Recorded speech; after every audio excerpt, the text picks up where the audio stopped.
ہی ہے. اور جب وہ نقطہ ملا تو آپ یقین جانیں کہ بے اختیار نہیں منہ سے نکلا سبحان اللہ، اللہ تیرا ہی کلام ہے، یہ کسی انسان کا واقعی کلام. اب توجہ سے سنیں نقطہ کیا. مشرکین مکہ کہ جو اللہ نے مطالبے پیچھے سورہ بنی اسرائیل میں ذکر کیے،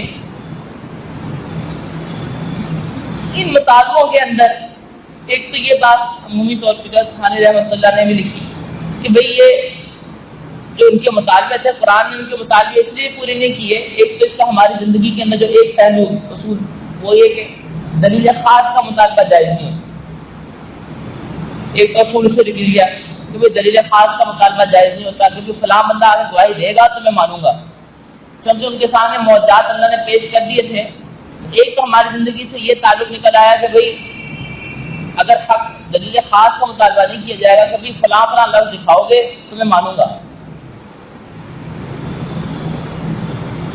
اگر کوئی شخص یہ قاضی کی عدالت میں کہے کہ فلاں شخص گواہی دے گا جو کہ فلاں علاقے کے رہنے والا ہے اور فلاں کپڑے پہنے گا تو میں گواہی مانوں گا، باقی جتنے بھی مرضی گواہ دے تو میں نہیں مانوں گا، تو اس کے اس مطالبے کو دنیا کی کوئی عدالت نہیں لے گی. ایک تو یہ بات کہ واقعی ٹھیک ہے اللہ نے ان کے دلیل خاص کے طور پہ اتنے مطالبے تھے کہ یہ کرے گا تو ہم ایمان لائیں گے، یہ کرے گا تو ہم ایمان لائیں گے. اللہ نے کسی مطالبے کو نہیں مانا.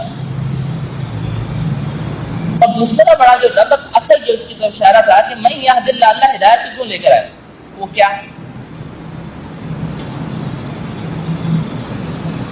مشرکین مکہ نے جو اسلام نہیں قبول کیا، ایمان نہیں قبول کیا، اس کی تین وجوہات. نمبر ایک، حق بات سے انکار، حق سے انکار. نمبر دو، حق بات کو نہ سمجھنا. نمبر تین،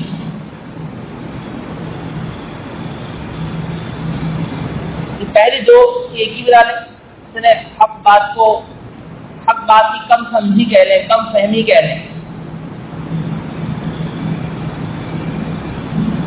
نمبر دو ضد، اور نمبر تین تعصب. یہ تین چیزیں تھیں. مثلا تھوڑا سی وضاحت کرتا ہوں. ابو جہل کہا کرتا تھا کہ مجھے پتا ہے کہ آپ اللہ کے سچے نبی ہیں، مگر تعصب تھا، اس تعصب کی وجہ سے مانتا نہیں. ضد کیا ہے کہ حق بات پتہ چل گئی ہے پھر بھی میں نہ مانوں. جیسے کبے کا بگلے کا مناظرہ ہو گیا، اس بات پہ مناظرہ اس بات پہ، اگر کبے نے کہا کہ میں سفید ہوں اور بگلے پہ تو کالا ہے، حقائق ویسے بیان کیا گیا تو حقیقی طور پر مناظرہ تو نہیں ہوا، سمجھانے کے لیے. اب کبے کی ساری برادری کے لوگ اس کے پاس آ گئے کہ بھائی تم نے مناظرہ رکھ لیا ہے، تم مناظرہ ہار جائے گا، تجھے نہیں پتا تو کالا ہے، تو دلیل کیا دے گا آخر؟ اس نے کہا میں ایک ہی دلیل دوں گا. کیا؟ اس نے کہا دلیل میں دوں گا، میں مانوں گا ہی نہیں میں کالا ہوں.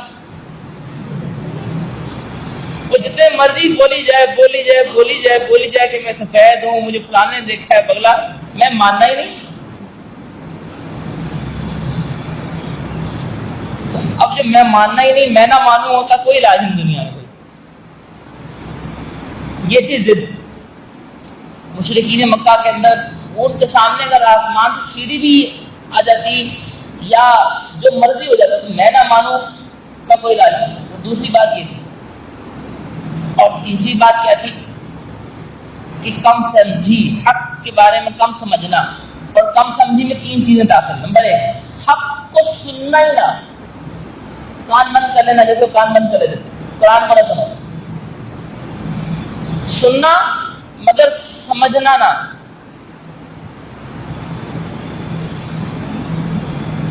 اور اسی طرح سے اگلا تیسرا والا کہ سن بھی لینا مگر غور نہ کرنا، ایک کان سے سن کے دوسرے کان سے نکال دینا. تو یہ تین چیزیں تھی کم سمجھی میں بات کراتا ہوں. نمبر 1 حق کو نہ سننا. نمبر 2 حق کو نہ سمجھنا, سمجھنے کی کوشش بھی نہ کرنا. یہ تین چیزیں ان میں تھی. تینوں کا تعلق کس سے ہے؟ حق کے قبول نہ کرنے سے, یہ حق کو نہ سمجھنے سے. اور دوسرا کیا تھا؟ ضد. اور تیسرا کیا؟ تعصب. ان تین کو 2 سے جوڑیں تو کتنے بن گئے؟ 5 چیزیں کیا تھی؟ یعنی مشرکین مکہ کیوں مسلمان نہیں ہو پا رہے تھے؟ حق بات کو سنتے تھے, سنتے ہی نہیں تھے. نمبر 2 سن لیتے تھے, سمجھتے نہیں تھے. سمجھ رہے تھے. نمبر 3 غور ہی نہیں کرتے تھے. نمبر 4 ضد. نمبر 5 تعصب. یہ 5 باتیں تھی جنہوں نے ان کو ابھارا یہ مطالبات کرنے پہ کہ تم یوں کرو, یوں کرو, یوں کرو, یوں کرو, تو ٹالنے کے لیے ہم ایمان لے آئیں گے. اللہ نے ارشاد فرمائے من یہد اللہ فالمہتد, کہ اے بندو اگر تم چاہتے ہو ہدایت پہ آنا, تم اگر ہدایت چاہتے ہو, ان 5 باتوں کو تم چھوڑ دو تو تمہیں ہدایت مل جائے گی. اگر ان 5 باتوں کو لوگے تو مشرکین مکہ کی طرح مطالبے کرتے رہو گے, پھر کیا حال ہوگا؟ جو اللہ نے اگلی آیت میں فرمایا من یضلل اللہ, جس کو اللہ گمراہ کرتے اس کو پھر کوئی ہدایت نہیں ملے. اگر تم چاہتے ہو کہ تم ہدایت پہ آ جاؤ, تم سے ہدایت نہ چھینے, تو یاد رکھو اب یہ ہماری زندگی سے تعلق ہے. کیا تعلق ہے؟ نمبر 1 ہم نے حق بات کو سننا ہے, یہ ہے تعلق. دوسری قوم کو واقع ہے. اب یہ ہم زندگی سے تعلق ہے. ہم نے کیا کرنا ہے؟ حق کو سننا ہے. کیوں؟ اگر ہم چاہتے ہیں من یہد اللہ, ہم ہدایت پہ آ جائیں. نمبر 2 ہمیں حق کو سمجھنا ہے. نمبر 3 حق کو سمجھنے کی کوشش کرنی ہے, ضد کا شکار نہیں ہونا. اگر حق بات سامنے آئی ہے تو یہ میں نہ مانوں والی بات نہیں کرو, قبول کر لو, بے شک تمہارے خلاف ہو تو اللہ تمہیں ہدایت دے دے گا, ورنہ اللہ تمہارے دل میں مہر لگا دے گا. نمبر 5 اگر تعصب کی اینک لگا کے حق بات کو بھی دیکھو گے تو سمجھ میں پلے بات نہیں پڑے گی.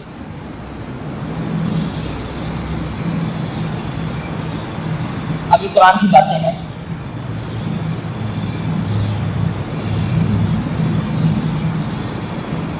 اور ایک ایک آیت کے اندر آپ دیکھتے جائیں ایسی ایسی باتیں, بس اپنا نگاہ یہ رکھیں کہ قرآن مجھ سے کیا کہہ رہا ہے.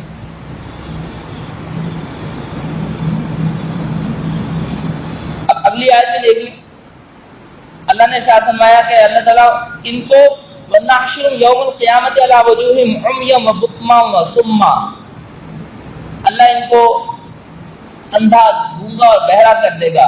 ان کو مشرکین مکہ کو. اب میں پھر سوچنا شروع ہو گیا یار اللہ تعالیٰ نے یہاں پہ تینوں چیزوں کا ذکر کیوں کیا؟ اللہ نے 2 کا کیوں نہیں ذکر کر دیا؟ اللہ یہ کہتا کہ میں ان کو رسوا کروں گا, میں ان کو اوندھے منہ لے کر آؤں گا. اللہ تعالیٰ نے یہاں پہ 3 باتوں کا ذکر کیوں کیا؟ اس طرح نقطہ نظر قرآن کو ذرا سیکھیں. یہ آپ کو دعوت فکر اس لیے دے رہا ہوں کہ قرآن کو اس نقطہ نظر سے پڑھنا سیکھنا شروع کریں, تفسیریں کھنگالنا شروع کریں. آپ آپ طلبا ہے, ذرا اس نقطہ نظر سے ذرا دیکھیں نا تو آپ کو قرآن ایسا کھلنا شروع ہوگا. کیا ہو رہا ہے؟ اب میں یہی سوچ کے سوچنا شروع ہو گیا. اب اردو کی سب تفسیریں دیکھ لی, کسی نے بھی اس کو نہیں دیکھا, ذکر ہی نہیں کیا. جتنی بھی تفسیریں اردو کی ہیں سب دیکھ لی. اب پھر جب اردو کی دیکھ رہے ہیں عربی کی جانا پڑتا ہے. عربی کی دیکھی روح المعانی, تفسیر کبیر,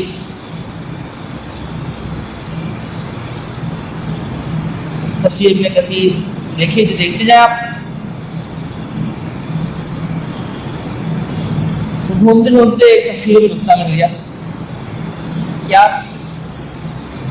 کہ مشرکین مکہ جو حق کو قبول نہیں کرتے تھے اور مطالبات کیے انہوں نے, اس آیت ہے ذرا قرآن کو اس نقطہ نظر سے تو دیکھیں کہ اس قرآن میں میرا تذکرہ کیا ہے, قرآن اس آیت میں مجھ سے کیا کہہ رہا ہے. قرآن کی ہر آیت ہر زمانے میں ہر انسان کے. اللہ سے دعا ہے اللہ ہمیں اس قرآن عظیم الشان سے دوستی اور تعلق مرتے دم تک نصیب فرمائے اور قیامت کو اس کتاب عظیم الشان کو ہماری شفاعت کا ذریعہ بنائے۔ وآخر دعوانا الحمدللہ۔